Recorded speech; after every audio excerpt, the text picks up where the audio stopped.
Bismillahirrahmanirrahim. Assalamu alaikum wa rahmatullahi wa barakatuhu. Welcome to Padumar.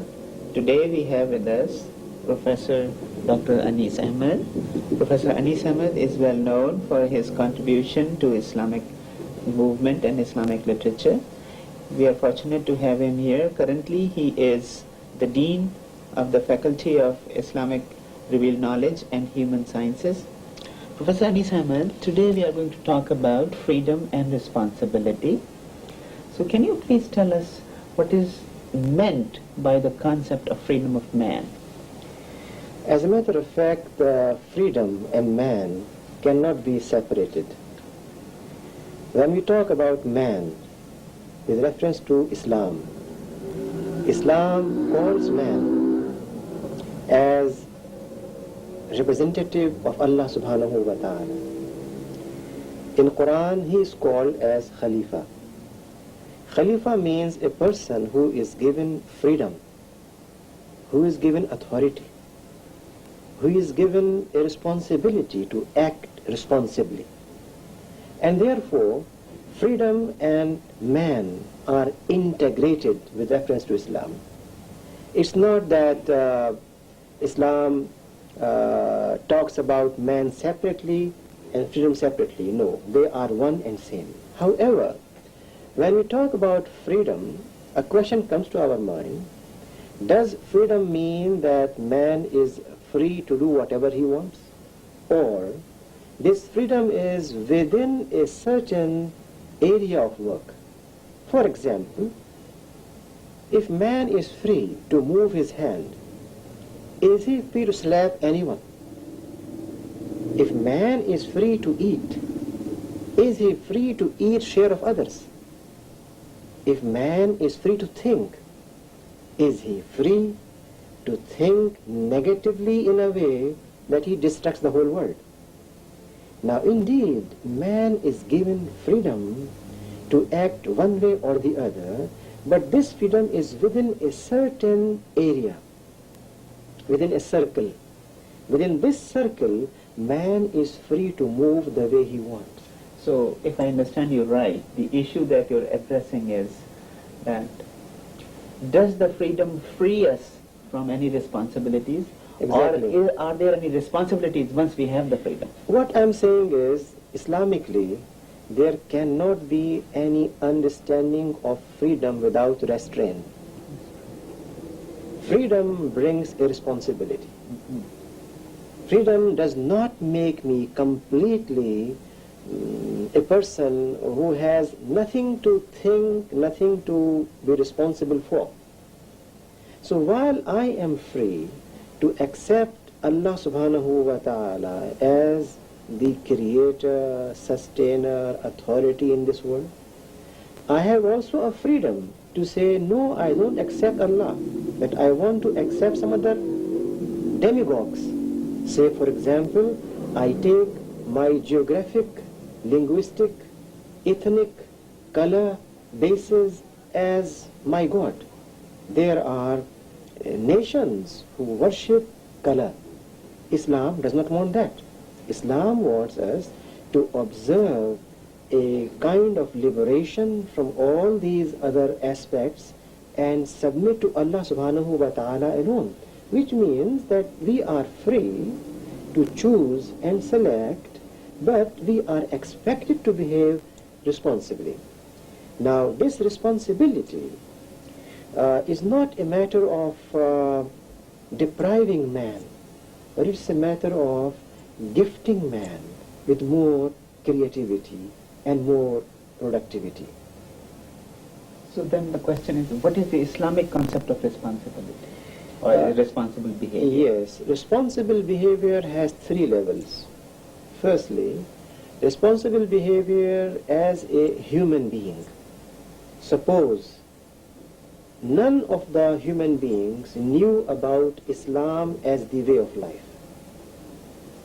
They are still expected to behave different than animals, which means there is a level of humanity or Deen al-Fitrah. Deen al-Fitrah means that even if when you do not have divine guidance with you, you need to be upright and honest. Second, when we have a availability of divine guidance, then it is expected from us that we make use of divine guidance for betterment of human society, which means creating a world order in which human beings have liberty and freedom, but at the same time they have respect for humanity. Islam cannot permit a person to destroy other person's being, other person's rights, exploit him, oppress him, and put him under subjugation. So second level is that human beings, in view of divine guidance given, should act with certain ethical principles. Third level is implementation of Sharia. Sharia does not mean imposing of divine law, but Sharia means providing a framework in which Muslims, non-Muslims, and other human beings interact.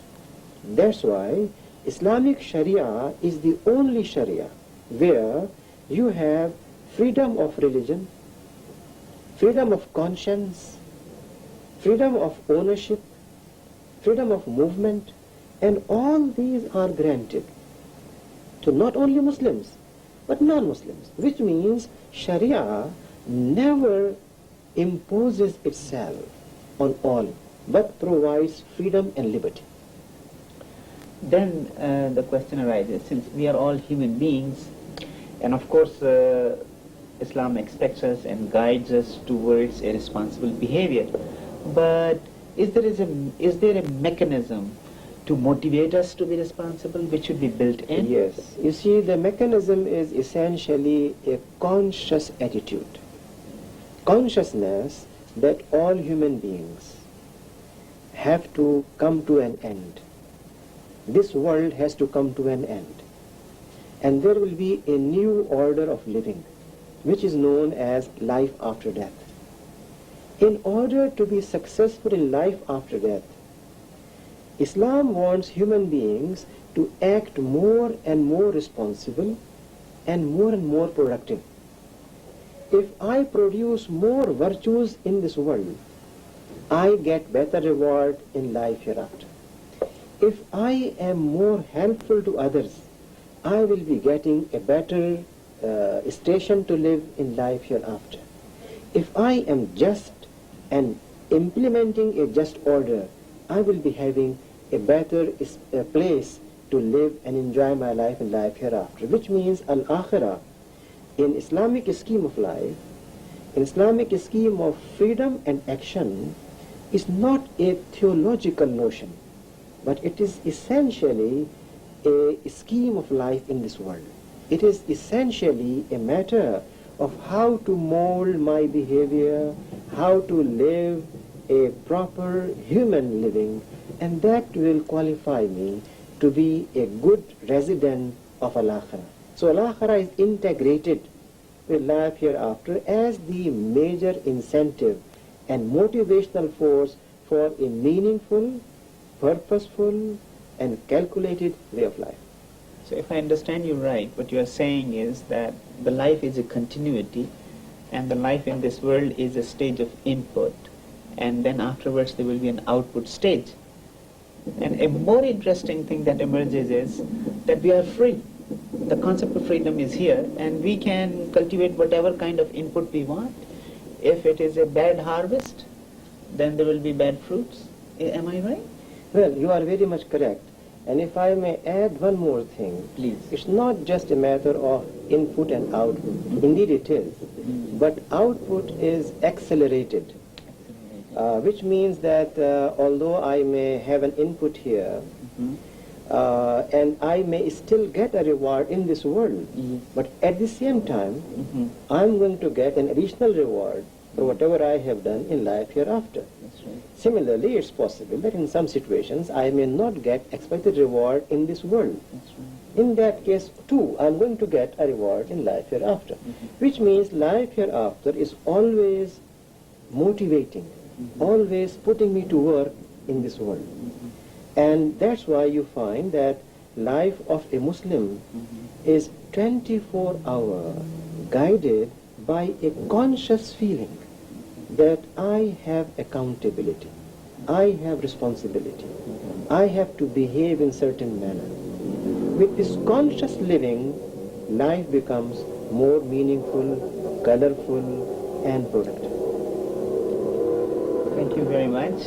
I think you have explained it very nicely. We understand so many things which were so simple, but we hardly really got to the depth of it. With this, our program today comes to an end. Thank you very much. Assalamu alaikum wa rahmatullahi wa barakatuh.